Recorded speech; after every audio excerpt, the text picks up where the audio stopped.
Hello everyone. आज मैं आपको न्यूट्रिशन से जुड़ी कुछ सामान्य जानकारियों से अवगत कराना चाहती हूँ। ये तो हम सभी जानते हैं कि पौष्टिक आहार ना लेने के कारण और स्वस्थ जीवन शैली ना होने के कारण हम विभिन्न रोगों से ग्रसित हो जाते हैं। लेकिन अगर आप अपने आसपास देखें तो आपको बहुत से ऐसे लोग मिल जाएंगे जो न्यूट्रिशन और लाइफस्टाइल के बारे में काफ़ी जागरूक हैं, लेकिन फिर भी वह स्वस्थ नहीं है। इस वीडियो में हम इसी प्रश्न का उत्तर जानने की कोशिश करेंगे।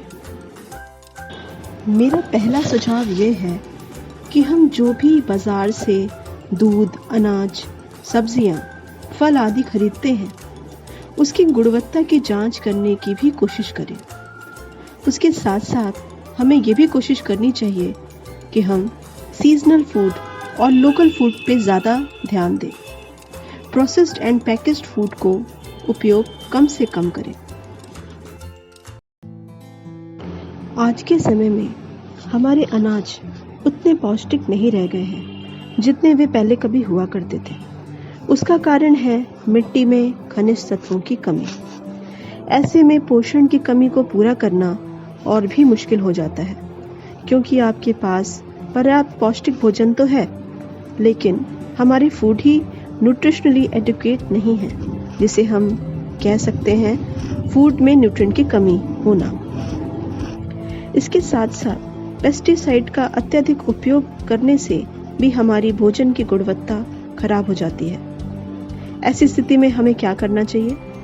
तो सबसे पहले हम ये कर सकते हैं कि हम अपने घरों में होम गार्डनिंग को बढ़ावा दे सकते हैं, जिससे हम वो फल सब्जियां जो कि आसानी से उगाई जा सकती हैं और सब्जियों में जिसे हम सलाद के रूप में या कच्चा खाते हैं, जैसे धनिया, पुदीना, टमाटर, खीरा आदि उगा सकते हैं। इसके साथ साथ हम ये भी जानते हैं कि मैदा हमें रोज़ नहीं खाना चाहिए।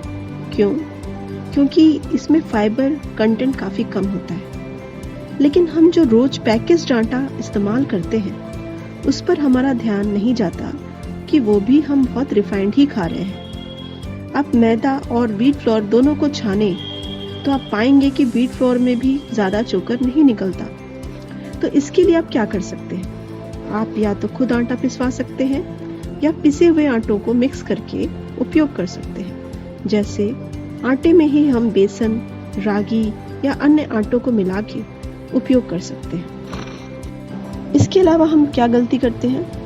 हम अक्सर पका हुआ खाना और गुथा आटा फ्रिज में रख देते हैं, जिसे हम 2-3 दिन तक इस्तेमाल करते हैं, जो कि काफ़ी हानिकारक है हमारे स्वास्थ्य के लिए।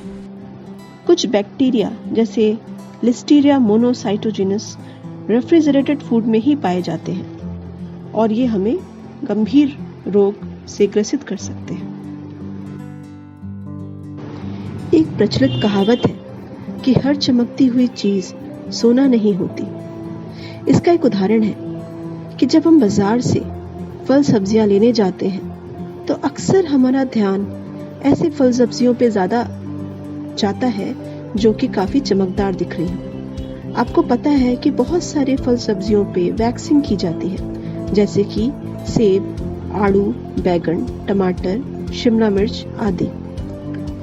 इन वैक्स कोटेड फ्रूट्स और वेजिटेबल्स पे हम ज़्यादा आकर्षित होते हैं, लेकिन ये हमारे सेहत के लिए बहुत हानिकारक है। इसके लिए हम क्या कर सकते हैं? जब भी हम इस तरह के फल सब्जियां लेकर आए तो इन्हें सबसे पहले हल्के कुनकुने पानी में भिगो के रखें और उसके बाद ही हम इसको इस्तेमाल करें, जिससे कि वैक्स की कोटिंग निकल जाएगी। इसके अलावा सामान्य से दिखने वाले चावल के स्थान पर हम पॉलिश्ड राइस खरीदना पसंद करते हैं, जिसमें मिलिंग के दौरान ही vitamin E, magnesium, potassium, manganese जैसे न्यूट्रिएंट लॉस हो जाते हैं। इसके अलावा विटामिन B1 और थायमीन की डेफिशिएंसी भी अक्सर देखी जाती है उन लोगों में जो कि पॉलिश्ड राइस का सेवन हमेशा करते हैं। बेरी नामक डिजीज ऐसी डिजीज है जो कि विटामिन B1 की डिफिशियंसी से होती है।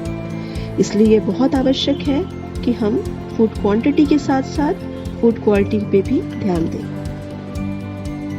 इसके अलावा ये भी जानना ज़रूरी है कि पूर्ण रूप से पौष्टिक आहार का लाभ हम कैसे उठा सकते हैं। इसके लिए हमें अपने कुकिंग स्टाइल पर भी ध्यान देना चाहिए। अक्सर हम बहुत स्वादिष्ट भोजन बनाने के लिए भोजन को धीमी आंच पर देर तक पकाते रहते हैं, जिससे बहुत सारा न्यूट्रिएंट लॉस हो जाता है। इसके अलावा हमेशा ढक्कन लगाकर ही भोजन को पकाना चाहिए। प्रेशर कुकिंग, स्टीम कुकिंग अच्छा विकल्प है भोजन पकाने के लिए। किसी भी प्रकार से भोजन को लंबे समय तक नहीं पकाना चाहिए और तेज आंच पर नहीं पकाना चाहिए। इससे हमारे भोजन में न्यूट्रिएंट की कमी हो जाती है, अतः हमें इसे परहेज करना चाहिए। नेशनल स्लीप फाउंडेशन के अनुसार रात्रि में हर वयस्क के लिए 7 से 9 घंटे की नींद आवश्यक है। रात की नींद के दौरान हमारे शरीर में रिपेयर और मेंटेनेंस का काम होता है। इसके अलावा सही समय पे सोने का पाचन क्रिया पर भी बहुत ही सकारात्मक प्रभाव पड़ता है। हमेशा रात्रि भोजन के 3 घंटे के उपरांत ही हमें सोना चाहिए। खाने के तुरंत बाद सोने से परहेज करना चाहिए। इससे हमारा भोजन अच्छे से पच नहीं पाता और कैलोरीज फैट के फॉर्म में स्टोर हो जाते हैं हमारे शरीर में, जिससे हम आगे चल के ओबेसिटी जैसे समस्या से ग्रसित हो सकते हैं। इसके अलावा हमें भोजन करते समय कुछ विशेष बातों का ध्यान रखना चाहिए, जैसे भोजन की मात्रा एवं समय निश्चित होना चाहिए। अक्सर हम स्वाद में पड़कर ज्यादा खा लेते हैं। देर रात का खाना, बीच बीच में कुछ ना कुछ खाते रहना हमारे पाचन को बहुत खराब कर देता है। खाना खाते समय पानी को नहीं पीना चाहिए, उसकी जगह आप सूप या मट्ठा ले सकते हैं। खाने को अच्छी तरह से चबा के खाएं, क्योंकि हमारी पाचन क्रिया हमारे मुंह से शुरू हो जाती है, जहां खाने के साथ लार में मौजूद टाइलिन नामक एंजाइम स्टार्च के डाइजेशन को शुरू कर देता है। भोजन हमेशा बैठ के शांत मन से करना चाहिए, क्योंकि भोजन करने के समय खून का दौरान विशेषतः उन अंगों की तरफ बढ़ जाता है जो पाचन से संबंधित है। ऐसे में आप अगर टीवी देख रहे हैं या कुछ तनाव में हैं या सिर्फ खड़े हैं, तो खून का दौरान अच्छे तरीके से पाचन संबंधित ऑर्गन्स में नहीं जा पाता और कहीं ना कहीं भोजन अच्छी तरह से नहीं पच पाता। इसके साथ साथ दही या मट्ठे का सेवन भी जरूर करें भोजन के साथ, क्योंकि इसमें कुछ प्रोबायोटिक्स पाए जाते हैं जो कि आपके गट में गुड बैक्टीरिया को बढ़ाते हैं, जिससे आपका पाचन अच्छा रहता है।